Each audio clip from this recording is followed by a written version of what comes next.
When we look up at the stars, we often think of humanity's greatest achievements. The Apollo missions, the Hubble Space Telescope, the Voyager probes sailing into interstellar space. These are the stories we tell our children, the moments that define our cosmic ambition. They represent monumental triumphs of engineering, science, and human courage. We see the perfect launch, the flawless spacewalk, the crisp images sent back from distant worlds. It's a highlight reel of success, a carefully curated narrative that makes our journey to the stars seem almost inevitable. The path to the stars is not a straight line. It's a brutal, unforgiving gauntlet paved with failures we rarely speak of. For every celebrated success, there are shadows, missions that ended in fire, silence, and heartbreak. These aren't just technical glitches. They are stories of human fallibility, political pressure, and immense, often fatal risks. These are the stories that were downplayed, classified, or simply lost to the fog of history. Today, we pull back the curtain. We count down the space disasters they try to hide, the catastrophic failures that in their own tragic way were just as important as the successes. For every moon landing or spacewalk, there were dozens of missions that ended in disaster, some so bad they were erased from history. In the chilling winter of 1957, the Cold War wasn't just being fought with spies and propaganda. It was being fought in the heavens. The Soviet Union had just stunned the world, launching Sputnik 1, a beeping metallic sphere that orbited the Earth. The United States, caught off guard and deeply embarrassed, scrambled to respond. All national hope and immense pressure rested on a tiny 3.3-pound satellite and a rocket designed to carry it. The Vanguard TV3 or TV3, this was America's moment to answer. On December 6, 1957, at Cape Canaveral, the world held its breath. The countdown reached zero, the engines ignited with a roar, and the slender Vanguard rocket began to lift. For 2 seconds, it seemed like America was back in the game. It climbed 4 feet into the air. Then disaster. The rocket lost thrust, tilted, and sank back onto the launch pad. A brilliant billowing fireball consumed the rocket and the pad. Smoke and shattered metal filled the scene. The failure was not just technical, but a profound public humiliation. The satellite lay on the ground, its little transmitters still beeping. The press was merciless, dubbing it Flopnik, Kikaputnik, Stay Putnik. Investigations pointed to a fuel tank leak, engine design flaws, a rushed schedule, and immense political pressure. The project was managed by the Naval Research Laboratory. The televised failure shocked the US government into action. It directly led to the creation of NASA and spurred the Army's Explorer program. Explorer would launch America's first satellite months later. The Flopnik failure was the baptism by fire that ultimately forged the organization that put a man on the moon. 10 years after Sputnik, the space race was at a fever pitch. The Soviets, determined to maintain their lead, planned a spectacular feat, a space rendezvous, docking, and the first ever crew transfer between two spacecraft. The mission, Soyuz 1, piloted by Vladimir Komarov. He would fly the new Soyuz 7 KOK spacecraft, a vehicle riddled with hundreds of design flaws. Political pressure from the Kremlin to launch for May Day was immense. Komarov knew the risks. His backup, Yuri Gagarin, tried to have him pulled from the mission, even offered to fly in his place. Launch proceeded on April 23, 1967. Almost immediately in orbit, things went wrong. Solar panel failed to deploy. It starved the spacecraft of power and blocked critical sensors. The automatic stabilization system failed. The craft began to spin uncontrollably.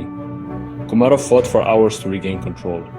After 5 agonizing hours of tumbling, using manual controls he barely trained on, he oriented the capsule for a perilous manual re-entry. He was coming home against all odds. During re-entry, the drogue parachute deployed. The main parachute remained stuck in its container. The backup chute deployed, but tangled in the drogue lines and failed to inflate. The Soyuz 1 capsule slammed into the plains of Orenburg at over 200 miles per hour. The impact flattened the capsule and remaining fuel ignited, incinerating what was left. All that was recovered was a charred, unrecognizable lump. The disaster forced a nearly 2-year halt to manned flights and a complete safety overhaul. The redesigned Soyuz became one of the most reliable spacecraft in history. Komarov's sacrifice, born of political haste, ultimately saved future generations of cosmonauts. By the late 1990s, NASA was operating on the new mantra: faster, better, cheaper. The goal was to launch more missions for less money, but this philosophy carried hidden risks. A prime example was the Mars Climate Orbiter, a $125 million robotic probe launched in 1998. Its mission was ambitious and elegant, to study the Martian climate, to study the atmosphere, to study surface changes. It also acted as a crucial communications relay for the Mars Polar Lander. The journey across the void was flawless. On September 23, 1999, the orbiter prepared to enter orbit around Mars. The engine burn began as planned. It passed behind Mars, cutting off communication as expected. They waited, a signal never came back. The Mars Climate Orbiter was gone. An investigation was launched immediately, and the cause, when discovered, was almost laughably simple yet utterly devastating. The thruster software used pounds force. JPL navigation expected newtons. This tiny oversight went undetected throughout the entire mission. Every correction nudge pushed it slightly off course. Instead of about 150 kilometers, it dove to 57. The thin Martian air became a brick wall. It either burned up like a meteor or skipped into deep space, lost forever due to a failure to convert units. The incident became a classic, if costly, lesson in the absolute necessity of rigorous systems engineering and double-checking every single line of code and communication between teams. Subscribe for more mind-blowing space stories. Chapter 4. While America celebrated the success of its mighty Saturn V, the Soviet Union had its own moon rocket, the N-1, a colossal beast shrouded in secrecy. Standing taller than the Statue of Liberty, it was the cornerstone of the Soviet manned lunar program. Designed to beat the Americans to the moon, unlike the Saturn V5 massive F1 engines, the N-1 used 30 smaller Nk-15 engines clustered together. This complexity, born from the USSR's failure to develop bigger engines in time, would prove fatal. Between 1969 and 1972, 4 test launches were attempted, and each ended in a cataclysmic explosion, some of the largest non-nuclear blasts in history. Weeks before Apollo 11, a single loose bolt was ingested by an oxidizer pump. The pump exploded seconds after liftoff. Engines detonated in a chain reaction. The two 300-ton rocket fell back onto the launch complex, vaporizing the pad and shattering windows miles away. The Soviets hit the scale, calling it a launchpad fire. 2 more attempts followed. The third spun out and disintegrated. The final exploded before first stage separation. The core problem was the plumbing. Controlling 30 engines and turbopumps without modern computers was a nightmare. One failure cascaded to many. After 4 catastrophic failures, and with Americans already on the moon, the Soviet lunar program was quietly cancelled in 1974. The remaining N-1 rockets were scrapped, and the program was classified and denied until Glasnost in the late 1980s. Chapter 5. The story of Beagle 2 is one of brilliant, quirky British ambition. Conceived by a group of UK academics led by the charismatic planetary scientist Colin Pillinger, it was a small clam-shell-shaped Mars lander designed to hitch a ride on the European Space Agency's Mars Express orbiter. Its mission was simple but profound: to search for signs of past or present life on the Red Planet. Named after the ship Charles Darwin sailed on, Beagle 2 was packed with sophisticated instruments, all funded on a shoestring budget. On Christmas Day 2003, the world waited for a signal. Beagle 2 had separated airbags ready. After landing, it would play a jaunty tune by Blur to announce arrival. Christmas came and went. The song was never heard. George Banks trained to hear a whisper. Only silence. For over a decade, the fate of Beagle 2 was a complete mystery. Did its heat shield fail? Parachutes? Airbags? Did it crash? Then, in 2015, came a stunning discovery. HARA spotted the tiny lander. It had landed safely, almost exactly on target, but had only partially deployed. 2 or 3 petals opened, not all. The final petal trapped the main antenna. Prevented from ever phoning home, Beagle 2 became a bittersweet vindication, a successful landing, silenced by a mechanical snag, so close, yet so far. Chapter 6, January 28, 1986. It was a day of national excitement. The Space Shuttle Challenger was set to launch, carrying a crew of 7. Krista McAuliffe, a high school teacher, the first civilian selected to go to space. The teacher in space program. Millions watched live, including countless school children. The majestic white orbiter thundered into a cold, clear Florida sky. The launch looked perfect. For 73 seconds, it was a symbol of routine. Then, in an instant, the dream shattered. A catastrophic failure in a solid rocket booster. The shuttle became a massive fireball. The vehicle broke apart under immense aerodynamic forces. The crew cabin, likely intact after breakup, plummeted into the Atlantic Ocean. The nation watched in stunned, silent horror. The Y-shaped cloud hung in the sky. The Rogers Commission uncovered a preventable cause. An O-ring seal failed in the unusual cold. The ring stiffened, hot gas burned through the joint, blowtorching the external tank, structural failure and explosion. The true tragedy was not just technical, it was human. Engineers had warned for years and advised against launching in that cold. Warnings were overruled by a schedule-pressured culture. The disaster forced NASA's reorganization, sweeping safety reforms, and a nearly 3-year hiatus. A brutal lesson: convenience can never trump caution. 17 years after the Challenger tragedy, the Space Shuttle program seemed to have recovered its stride. On January 16, 2003, the orbiter Columbia, NASA's oldest shuttle, lifted off for a 16-day science mission. The launch appeared flawless. The crew of 7 astronauts, a diverse group of scientists and pilots, conducted dozens of experiments in orbit, soaking to renewed routine. As they prepared to return on February 1st, there was no sense of doom. During re-entry, mission control suddenly lost contact. Multiple debris trails streaked across the sky. The orbiter had disintegrated. Traveling at Mach 18, Columbia broke apart over Texas and Louisiana. The investigation traced back to launch. A briefcase-sized foam piece shed from the external tank struck the left wing, previously dismissed as acceptable rare risk. This time, the impact punched a hole in the reinforced carbon-carbon panels. During re-entry, superheated gas consumed the wing from the inside. Loss of structure led to loss of control and complete breakup. Like Challenger, Columbia exposed deep cultural problems. Schedule pressure overrode engineering.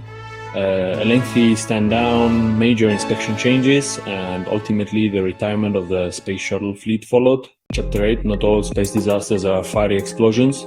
Some are just a hard, messy thud. Genesis sought our solar system's origins, launched in 2001, orbiting a quiet point to collect solar wind on diamond, gold, sapphire rays.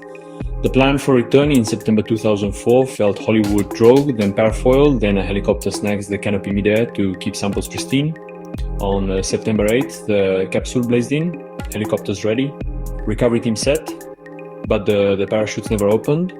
The drogue failed, so the parafoil never triggered. The 400-pound capsule slammed into the Utah desert at nearly 200 miles per hour, burying itself, shattering collectors, contaminating samples. The cause? Tiny gravity switch sensors installed backward. Drawings wrong, reviews missed it. A simple upside-down flow. Miraculously, some samples were salvaged. Genesis became a powerful lesson in procedural discipline and a humble checklist. Chapter 9. After post-Soviet struggles, Russia aimed for triumph with Phobos-Grunt. Launched November 2011, an incredibly ambitious sample return mission carrying China's Yinghuo-1. Inserted into low Earth parking orbit, it needed 2 engine burns to depart for Mars. The first window passed in silence, then the second. The spacecraft remained stuck, 13 tons of space junk circling Earth, while controllers frantically tried to wake it. Weeks of orbit decay followed. Russia's report cited radiation-induced computer reboots and inadequate shielding. Others hinted at shoddy components and quality control woes. In January 2012, after 54 days, Phobos-Grunt re-entered and broke up over the Pacific. A colossal embarrassment for Roscosmos, about $170 million lost, underscoring how even leaving Earth can be taken for granted. Chapter 10. The most catastrophic space disaster you've never heard of didn't happen in space at all. It happened on a launch pad at Baikonur Cosmodrome on October 24th, 1960. It wasn't a mission to the planets, but the test of a new Soviet intercontinental ballistic missile, the R-16. Under intense Cold War pressure and Khrushchev's deadline before the revolution anniversary, the man in charge, Marshal Mitrofan Nedelin, made fatally reckless decisions as glitches plagued the fully fueled rocket. Protocol said drain propellants and stand down. He refused. He ordered dangerous repairs on a live missile, even had a chair brought so he could oversee work within dozens of feet. Hundreds swarmed the base. What happened next was an inferno. A technician working the electrical sequencing inadvertently ignited the second stage, instantly incinerating crews aloft and burning through the first stage tank below. A torrent of toxic hypergolic fuel erupted into a monstrous fireball. The launch pad was engulfed. Those nearby vaporized, hundreds trapped. The official death toll was 78. Historians believe closer to 150. Marshal Nedelin himself was vaporized. Only his watch and melted stars remained.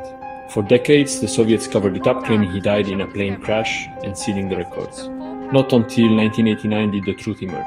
The Nedelin disaster stands as the single deadliest accident in the history of space exploration, a terrifying cautionary tale of how political ambition and disregard for safety can lead to a literal holocaust on the launch pad. From the scorched plains of Baikonur to the silent craters of Mars, these stories are etched into the hidden history of our cosmic journey. They are not tales of glory, but of miscalculation, hubris, and heartbreaking failure.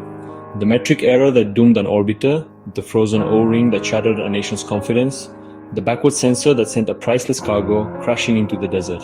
Each one represents a dream that ended in fire or silence, a stark reminder of razor-thin margins. Yet these failures forged progress. Vanguard to NASA, Komarov to safer Soyuz, Challenger and Columbia to a safety reckoning. Don't forget to follow for more forgotten history. These missions remind us that every triumph in space is built on failure, sacrifice, and the courage to try again.